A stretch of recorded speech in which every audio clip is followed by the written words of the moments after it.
Assalamualaikum warahmatullahi wabarakatuh. Sampai paham. Apakah wudhu harus menghirup air ke dalam hidung? Oke, teman-teman, ada yang sunnah wudhu, ada yang rukun wudhu. Kalau rukun itu harus. Apa saja rukun wudhu? Misalnya muka, membasuh muka, tangan, kepala, kaki. Muka, tangan, kepala, kaki. Itu rukun wudhu.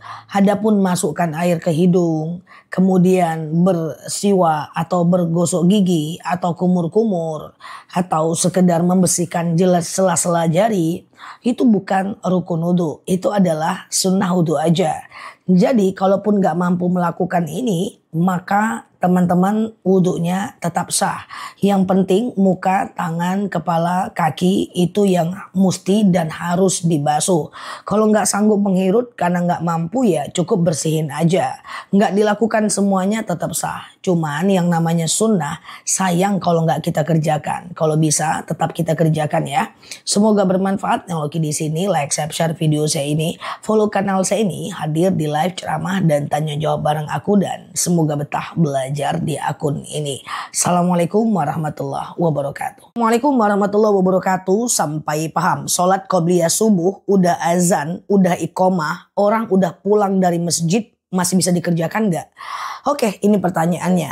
Jadi begini teman-teman, yang namanya qobliyah dan ba'diyah itu bisa dikerjakan selagi masih ada waktu sholatnya. Misalnya nih azan di tempat teman-teman subuh 4.30. Teman-teman kebangun ketiduran baru bangun jam 5. Nah jam 5 itu kan masih ada waktu subuh. Boleh aja qobliyah subuh 2 rakaat lalu sholat subuh 2 rakaat. Kecuali bangunnya jam 6 lewat. Maka fokus ke sholat subuh aja. Jangan lagi sempet-sempetin qobliyah. Hal ini senada dengan misalnya sholat zuhur. Sholat zuhur itu 4 rakaat qobliyah, 4 rakaat ba'di, sholat zuhurnya 2 rakaat ba'diyah yang sunnah mu'akkad. Teman-teman sholat zuhur jam 1 masih ada waktu sholat toh, maka teman-teman boleh aja qobliyah dulu, zuhur dan kemudian ba'diyah. Pokoknya selagi masih ada waktu sholatnya masih bisa. Tapi kalau waktu sholatnya udah habis, tentu fokus ke sholat fardunya aja. Semoga bermanfaat dan dapat dipahami ya. Nah lalu di sini like, share video saya ini, follow kanal saya ini, hadir di ceramah live dan tanya jawab bareng aku dan sampai paham. Assalamualaikum warahmatullahi wabarakatuh. Assalamualaikum warahmatullahi wabarakatuh. Sampai paham. Bila masih ada air wudhu lalu makan dan minum sebelum sholat, sah nggak sholatnya? Teman-teman, makan minum tidak membatalkan wudhu.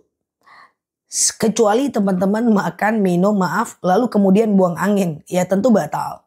Tapi makan minum tidak membatalkan wudhu. Misalnya nih teman-teman berwudhu setengah 12. Lalu kemudian zuhurnya masih jam 12 lewat 10. Teman-teman minum dulu nih, maka tidak membatalkan wudhu dong. Bagi teman-teman yang mau jaga wudhu 24 jam, ingat kalau teman-teman jaga wudhu, habis wudhu batal ambil lagi, wudhu batal ambil lagi, insya Allah tidak akan membatalkan wudhunya. Nah sebegitu gampangnya menjaga wudhu, jadi sudah cukup paham ya. Jangan pengen jaga wudhu terus nggak makan-makan ya. Semoga bermanfaat. Yang di sini follow akun ini untuk dapat informasi selanjutnya. Like, share, simpan video ini. Semoga bermanfaat buat teman-teman semuanya. Dan yang mau tanya atau sapa-sapa boleh tulis di kolom komen. Dan semoga betah belajar di akun ini ya. Assalamualaikum warahmatullahi wabarakatuh. Assalamualaikum warahmatullahi wabarakatuh. Sampai paham. Jangan fokus kepada para pembenci. Fokuslah kepada orang-orang yang menyukai kita. Jangan mau energi kita ditarik-tarik kepada orang yang membenci kita. Fokuslah energi kita kepada orang yang support dan menyayangi kita. Banyak orang yang kurang menempatkan pada tempatnya. Ketika ada 1, 2 atau sekelompok orang membenci, dia fokus aja menyayangi. Kenapa dia benci ya? Kenapa dia jahat? Kenapa dia nggak suka? Sampai kita lupa fokus dan mensyukuri orang-orang yang menyukai dan menyayangi kita. Saya sering sampaikan, tidak perlu semua orang menyukai kita karena nggak semua orang juga penting bagi kita. Ada orang-orang yang spesialisasinya memang mencari kesalahan orang lain. Biarkan dia yang mempertanggungjawabkan di hadapan Allah. Kita fokus aja dengan orang-orang yang menyukai dan melakukan aktivitas kita sebagai khalifah di muka bumi. Semoga bermanfaat ya. Lalu di sini like, share video saya ini, follow kanal saya ini, hadir di ceramah live dan tanya jawab bareng aku dan sampai paham. Assalamualaikum warahmatullahi wabarakatuh. Assalamualaikum warahmatullahi wabarakatuh. Sampai paham apa beda zikir dan doa? Zikir itu adalah memuji Allah. Doa itu meminta kepada Allah. Kalau kita mau meminta, otomatis kita harus puji Allah dulu nih. Iya kan? Subhanallah walhamdulillah wala ilaha illallah wallahu akbar. Nah, lalu kemudian kita bacalah zikir seperti yang kita baca 33 kali. Baru kita berdoa.